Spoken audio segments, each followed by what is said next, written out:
ناظرین، دنیا کے ایک بڑے حصے پر سالہ سال قبضہ کرنے والے انگریز جو آج ایک چھوٹے سے علاقے میں سمٹ کر رہنے لگے ہیں، اس کو کبھی انگلینڈ، کبھی یو کے اور کبھی برطانیہ کے نام سے دنیا میں پکارا جاتا ہے۔ لیکن کیا یہ عجیب بات نہیں کہ ایک ہی ملک کے یہ تینوں نام کیوں رکھے گئے ہیں، یا لوگ ان تین نام سے انہیں کیوں پکارتے ہیں؟ کیا سارے برطانیہ میں انگلش بولی جاتی ہے اور وہاں کے سارے لوگ ایک ہی قوم یعنی انگریز ہیں؟ یہ سوال اکثر سوچے جاتے ہیں، جو کہ غلط فہمی ہے۔ ہم جانتے ہیں کہ یو کے دراصل کیا معنی ہے۔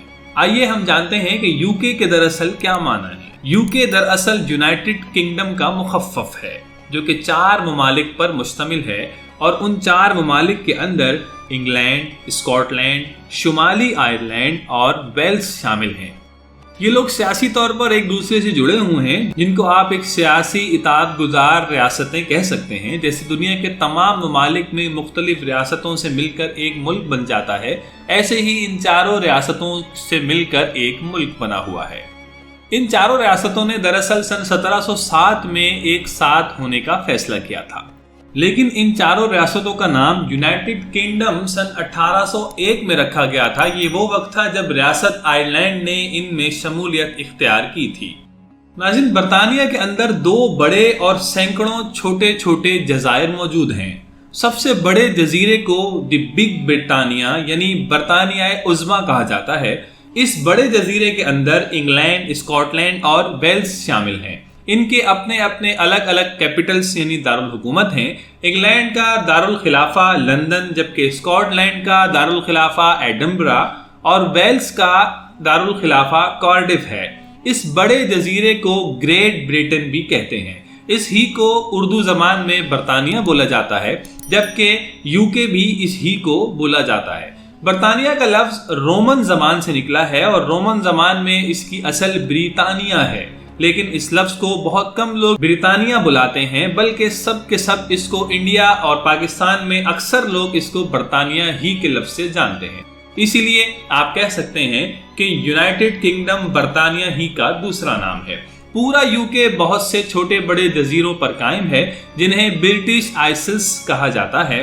برٹش آئسلز پر 4 مختلف قومیں آباد ہیں، جن میں انگریز، آئرش، ویلز اور اسکاٹش ہیں۔ یہ 4 قومیں یونائٹڈ کنگڈم کے الگ الگ حصوں میں رہتی ہیں، اور ہر حصہ خود مختار اور آزاد ہے۔ اب ہم یہاں پر ان 4 ریاستوں کے حوالے سے آپ کو الگ الگ کچھ معلومات دیتے ہیں۔ تو سب سے پہلے چلتے ہیں ریاست انگلینڈ کی طرف۔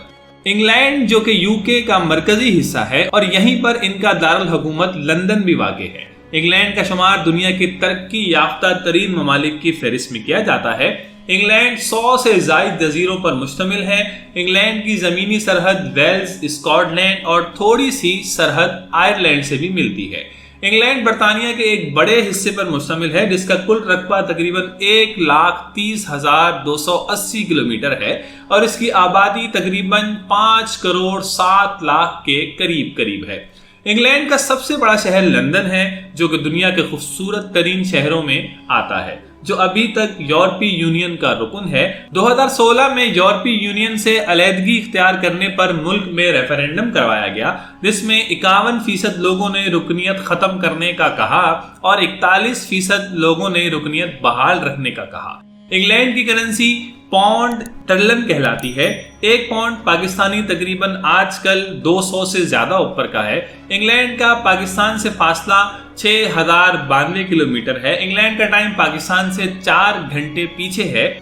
پوری دنیا میں نیوز کے لیے شہرت رکھنے والا BBC نیوز بھی انگلینڈ ہی کا چینل ہے۔ انگلینڈ میں 1950 میں کسی کو سرعام پھانسی دینے پر اس وقت پابندی لگائی گئی تھی کہ جب ایک شخص کو اپنی بیوی اور بیٹی کے قتل کے جرم میں بے گناہ پھانسی چڑھا دیا گیا تھا۔ انگلینڈ کے پاسپورٹ کو دنیا کے تیسرے مضبوط ترین پاسپورٹ ہونے کا اعزاز حاصل ہے۔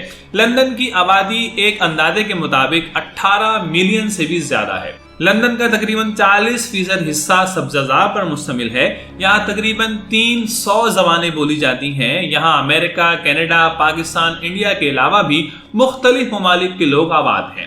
انگلینڈ میں عیسائی آبادی سب سے زیادہ ہے، اس کے بعد دوسرے نمبر پر بڑی مذہبی آبادی مسلمانوں کی ہے۔ ان کی کیمبرج یونیورسٹی، آکسفورڈ یونیورسٹی اور لندن یونیورسٹی دنیا میں اعلیٰ درجے کی یونیورسٹیاں شمار ہوتی ہیں۔ اب ہم چلتے ہیں اگلی ریاست کی طرف جو ہے اسکاٹ لینڈ۔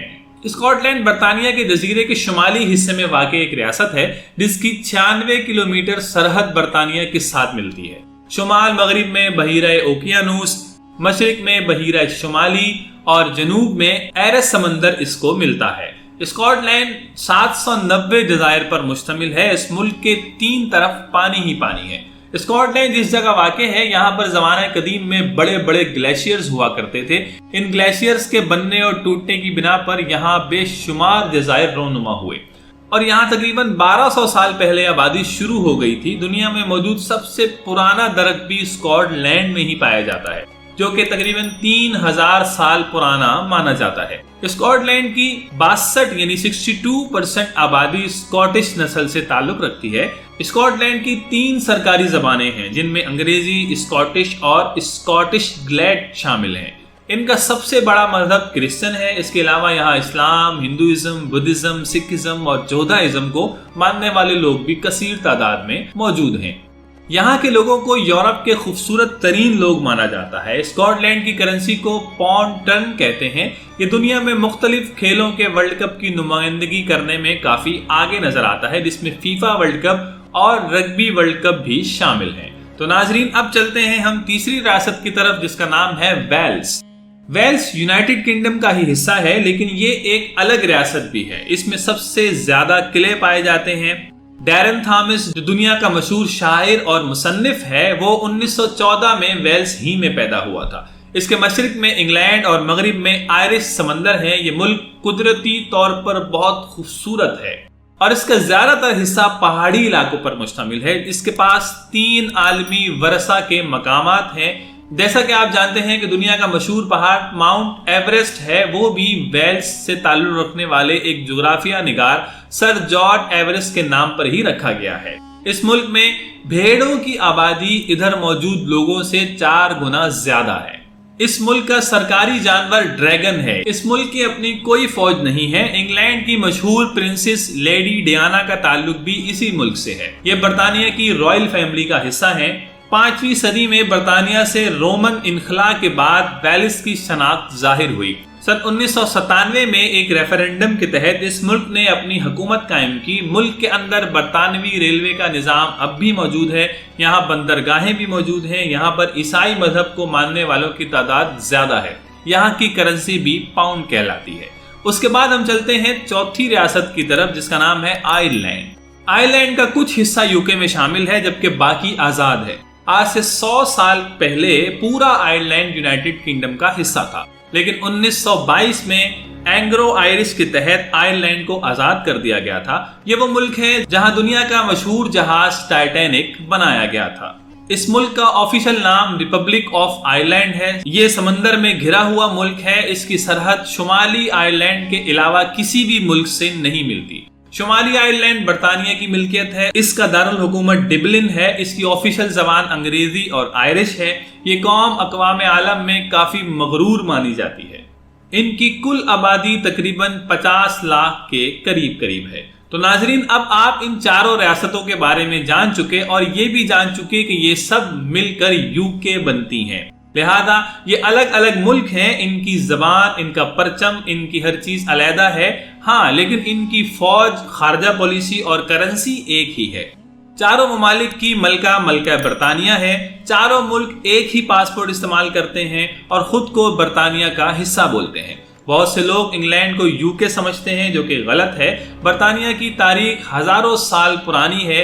11ویں صدی میں یہاں وائکنگز نے بادشاہت کی ابتدا قائم کی تھی جو آج تک تسلسل کے ساتھ قائم ہے۔ کوئین ایلزبتھ دوم 1952 میں برطانیہ کی ملکہ بنی تھی۔ برطانیہ کا آئین زیادہ تر لکھا ہوا نہیں ہے بلکہ زبانی روایات پر قائم ہے۔ برطانوی آئین کی ابتدا 13ویں صدی کے شروع میں میگنا کارٹا سے ہوئی تھی۔ یہ یوکے کی تاریخ کا ایک بہت اہم قانونی مسودہ ہے۔